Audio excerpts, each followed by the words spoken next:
Welcome to Sacred Magic. Violet is on a quest to bring sacredness back into our everyday experiences.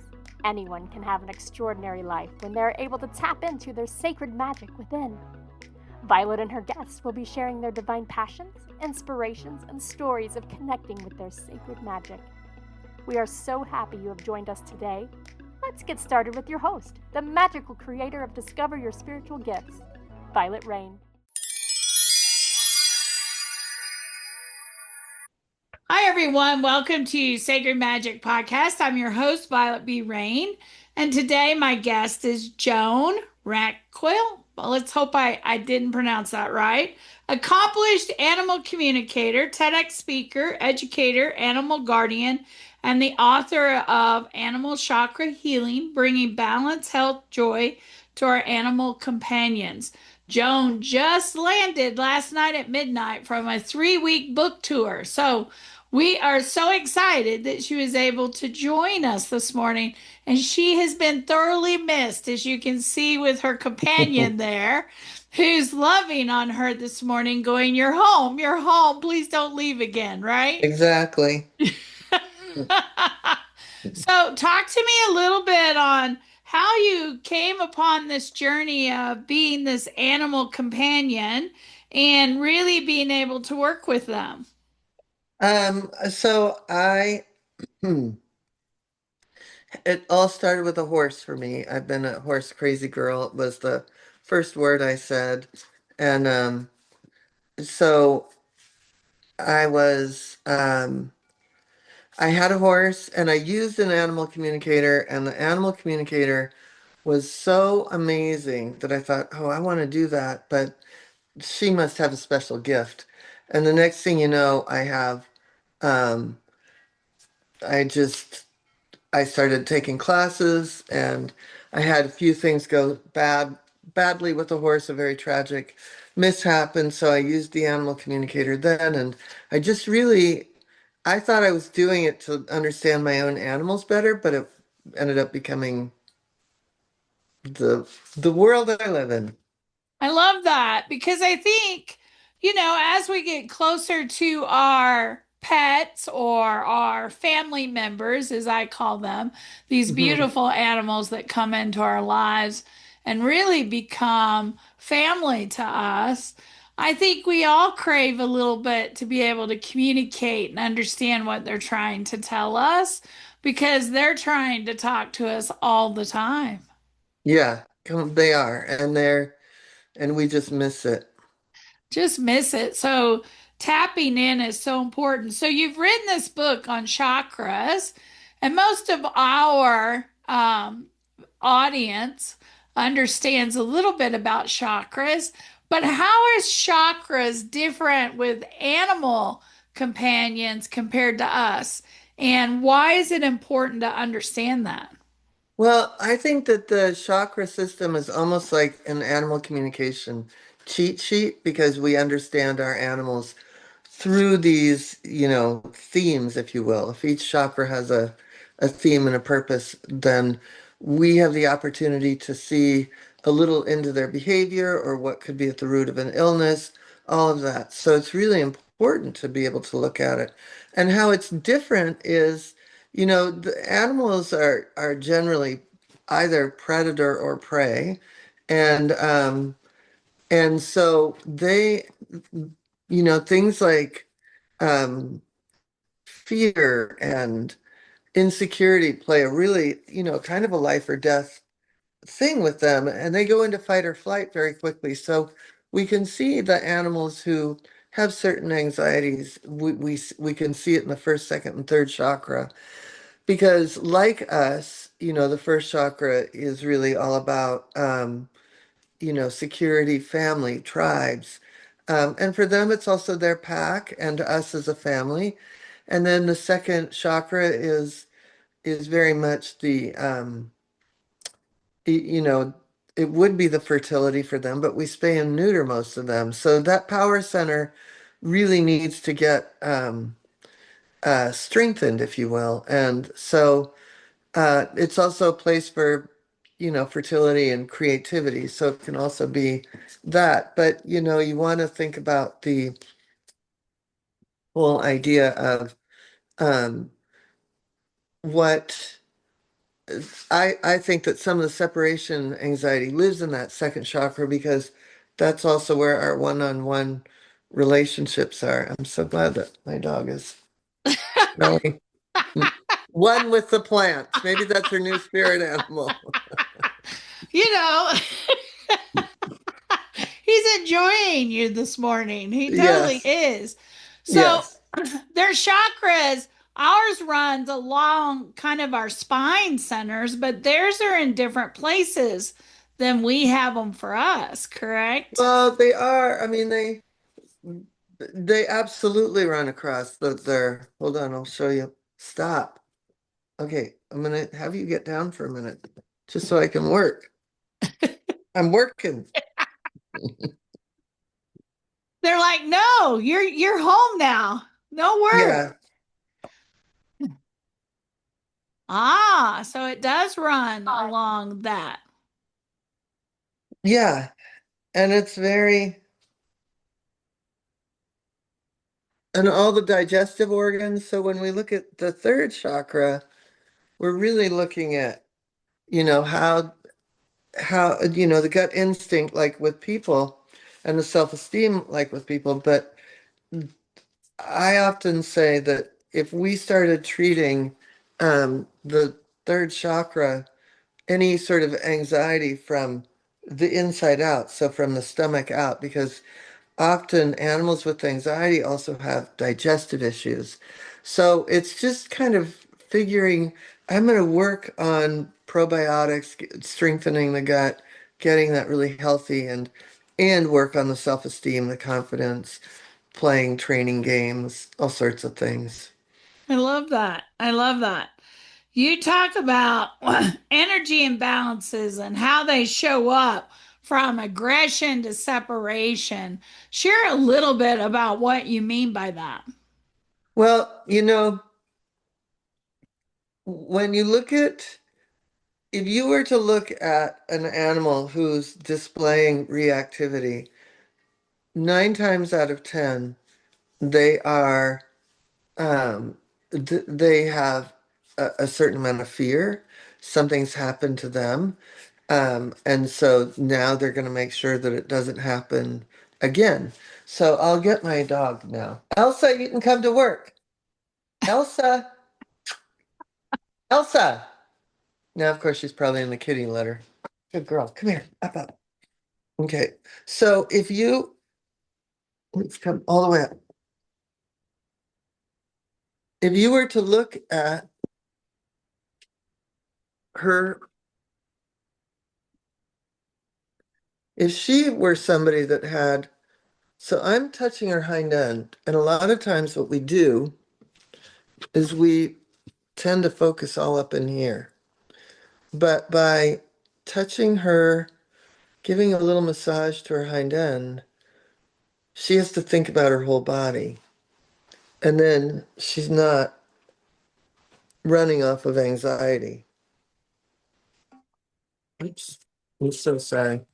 So you can see how quickly an animal responds to that. So by treating, like I said, if we started treating mental, physical, emotional states of the animal, we would, if I treat her, give her a massage all the way back and connect up her whole body, now she's not being so busy. So a lot of times anxiety is just it can be an insecurity, it can be a lot of things. But when we just say, okay, let's breathe. It's all an opportunity to lick me, but anyway. But there, she's starting to relax by doing the massage, and she's processing it. She's really thinking. Hmm. Like So when you go ahead. I can see like she's really kind of calmed down and like her even through the video I can see her going relaxing into Mm. it like we would with the massage. Oh, Mm-hmm. oh, that's really nice. She's like, And it doesn't take much for them to connect. So your reactive dogs, if you can get them out of that fight or flight and into calm like this, then they can make a different choice. mm-hmm. How long have you had her or him? She's a year old. So she's still a puppy, basically, right? Because they Mm-hmm. have puppy years a whole lot longer. So Mm-hmm. I love that. I love just the massaging and how she calms down. So And you're, that's just first chakra, right? Like I'm helping her think about that she's secure on her own. She mm-hmm, doesn't need to do anything else. mm-hmm. Yeah, I love that. She's like, yeah, do some more of that. That felt really, Mm. that felt really good. And now shoulder. Mm-hmm. So share a little bit about what's in your book. Are there techniques? What do you share with people within your book? I share a lot about each of the chakras. So I go through it kind of um, mentally, physically, emotionally, energetically, symbolically. And then I've got, all the organs that are associated with each thing. So it's really a way to, you can use it as preventative if you know a certain area is overstimulated, like heart for her would be exuberant. She's overly exuberant, and that's really lives in the heart chakra. And, I want to make sure she doesn't just like run out the door and hurt her front leg or, get so worked up that she creates an anxiety. So I want to keep that joy with her and that joy of life, but I want to help her be calm. So in her case, I do the hind end massage and I do a lot of stroking in the heart chakra to just slow it down because I know she's all heart. So those are the sorts of things that are in my book. All sorts of things like that. I And love stories, a million stories. I love that. I love that. So, somebody listening, Joan, that's like, oh, I would love to be an animal communicator. I would love to know more. When you started out, what do you wish you had known or known how to find or to connect with communicating with animals? Because, I think we learn lessons when we're searching for things. So, somebody listening today and saying, oh, I want to be able to do that, what would you tell them? But they're already doing it. Mm-hmm. We're already doing it, but it is good to get into a place where, like I have a school for it because I want people to gain confidence, in a step-by-step way so that they don't create bad habits and they can minimize the doubt. Mm-hmm. Mm-hmm. I love that. I love that. So is it different communicating with a horse than with a dog or a cat? Have you seen any differences between animals or groups, or is it very much the same? That's all the same. When you get into wildlife, I always say that if I walked into a barn and it was a busy show barn and a horse might tell me, I'm going to 3 horse shows this summer and I'm starting on Thursday.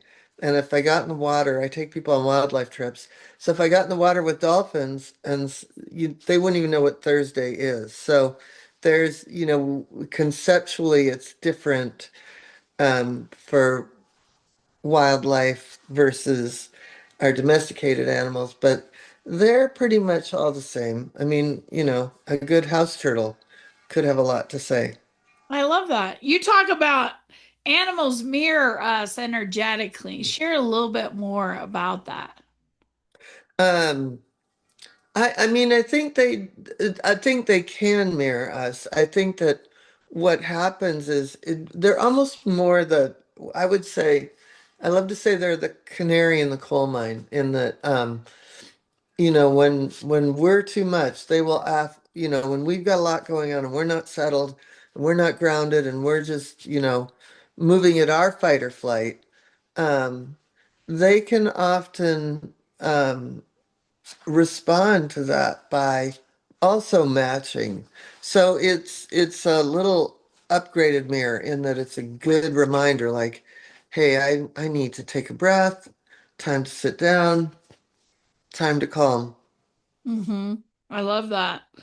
I love that. I think that's awesome. So, what are some amazing things that you've learned from animals by communicating? What are some of the things that you would have never thought of that animals have taught you over the years? I mean, I think that I had a really great, well, I would say that, as a child, it it returns us to innocence, I guess, to Mhm. be in that because it's like it still is that magical. It still is that thing that we spend life from 7 until adulthood denying and getting rid of, you know? Mhm. Mm. You The know, wonder, the yeah, wonder, the wonder, and the magic of the world of, the magic of the world. Yeah. yeah. I think a lot of people, even today, as chaotic as it is out in the world, I think we've forgotten the wonder and the magic. We've gotten so caught up in our daily to-do list and rushing around and all the noise that we don't always stop and pause to see the wonder and magic like we should. No, and it's funny because is we just have a different set of circumstances, but I think the world is always chaotic. We know more now because of these things, That is true. And we're so connected to these things right? When 24/7. and so then we're not connected to each other. Yes, absolutely. Absolutely. Well, share with us a little bit on some of the things that you offer. I'll have your website in the video. I'll also have it in all the descriptions. So if somebody wanted to work with you or find out more, just share with us some of the things that you do and that you offer. So I have a school called Communication with All Life, and I always say that it's for, just the normal animal loving person, all the way to professional for animal communication, energy healing. And we have a program for shelters and sanctuaries. And we have a program for kind of a graduate degree, if you will, for animals in transition. So I always say from animal death midwife to mediumship. And then I take people on wildlife trips. So those are my lanes. I love that. Wildlife trips. Share some of the places you've been on your wildlife trips. Kenya, Tanzania, Zimbabwe, Zambia, Botswana, Namibia, South Africa, Uganda, Rwanda, Borneo, India. And Wow. then I just saw the wild horses in North Carolina, in the Outer Banks. I love that. How amazing. What an amazing life and experiences you're having. Yeah, thank you. I Well, agree.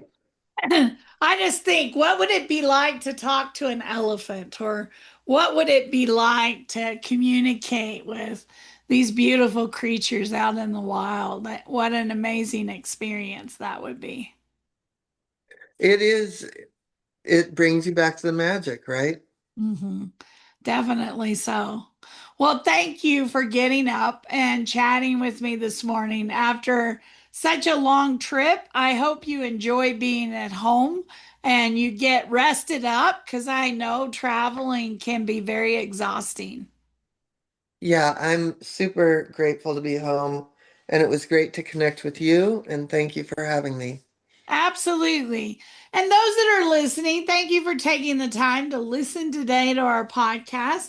We appreciate all of our listeners. Please like, comment, and follow us on your favorite channels and check out some of our future or past shows as well. I hope you have a sacred and magical week. Thank you, Joan, for joining us today. Thank you. Have an amazing day, folks.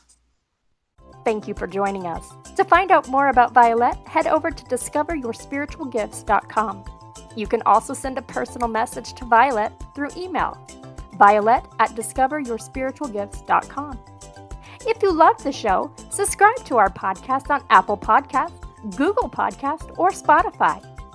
Until next time, remember, we are meant to have abundant and joyful lives.